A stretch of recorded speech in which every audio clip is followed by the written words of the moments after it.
అందరికీ నేనైతే మీ శిల్ప ముద్రాజ్ తెలంగాణ అమ్మాయిని చాలా రోజుల తర్వాత లాంగ్ వీడియో అనేది అప్లోడ్ చేస్తున్నాను. ఎందుకంటే అసలు ఈ మధ్య వీడియోస్ చేయాలంటే నాకైతే అసలు ఇంట్రెస్ట్ అనేది రావట్లేదు. ఎందుకంటే నా ఛానల్కి మానిటైజేషన్ అనేది కాలేదు, వాచ్ ఓవర్ అనేది పెరగట్లేదు. సో కొంచెం డిప్రెషన్లోకి వెళ్ళిపోయాను. ఇంకా నేను డైలీ వీడియోస్ చేస్తున్నాను, షార్ట్స్ అప్లోడ్ చేస్తున్నాను, కానీ ఎలాంటి ఉపయోగం లేదు. వాచ్ ఓవర్ తొందరగా నేను అనుకున్నట్టుగా రీచ్ అవ్వట్లేదు. ఎందుకులే వీడియోస్ తీయడం, ఇంకా వదిలేద్దాం అన్న థాట్లోకి అయితే వెళ్ళిపోయింది నా మైండ్. సో ఇంకా అయితే కంటిన్యూ చెయ్యను అనేసి యూట్యూబ్ ఛానల్ అనుకున్నాను. కానీ ఎందుకంటే మళ్ళీ అనిపిస్తుంది డైలీ ఖాళీగా ఉంటే ఏం చేస్తాం, సో సక్సెస్ అయితే అవుతాం, లేకపోతే లేదు, కంటిన్యూ అయితే చేద్దాంలే ఎందుకు అనేసి మళ్ళీ అనిపిస్తుంది. ఎందుకంటే ఎన్ని రోజుల నుంచి తీసిన వీడియోస్ అంతా వేస్ట్ అయిపోతాయి కదా, నేను పడ్డ కష్టానికి వృధా అయిపోతుంది అనేసి మళ్ళీ ఒక ఆలోచన అయితే వచ్చింది. అందుకే ఈరోజు నార్మల్గా మాట్లాడదాం అనేసి ఒక లాంగ్ వీడియోలో అయితే మాట్లాడుతున్నాను అంతే. ఇక నుంచి అయితే వీడియోస్ రెగ్యులర్గా పోస్ట్ చేస్తాను.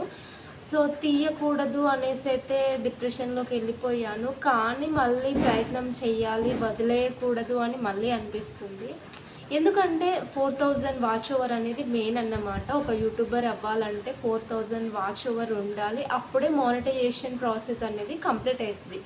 నాకేంటంటే ఇప్పుడు 200 బిలోనే ఉంది నా వాచ్ ఓవర్. 4000కి రీచ్ అవ్వాలంటే ఇంకా ఎన్ని వీడియోస్ అప్లోడ్ చేయాలి, ఎన్ని లైవ్స్ చేయాలి, ఎన్ని షార్ట్స్ అప్లోడ్ చేయాలి, చాలా పెద్ద ప్రాసెస్ ఉంది. అందుకే 4000 ఎప్పుడు కంప్లీట్ అవుద్ది అనేసి నేను ఒక థాట్లోనే ఉండి డిస్కరేజ్ అయిపోయి వీడియోస్ అయితే కంటిన్యూ చేయకూడదు అనేసి ఆగిపోయాను.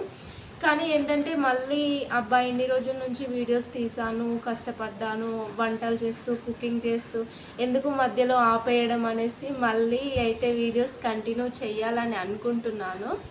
అందుకే ఇక నుంచి అయితే వీడియోస్ రెగ్యులర్గా పోస్ట్ చేస్తాను.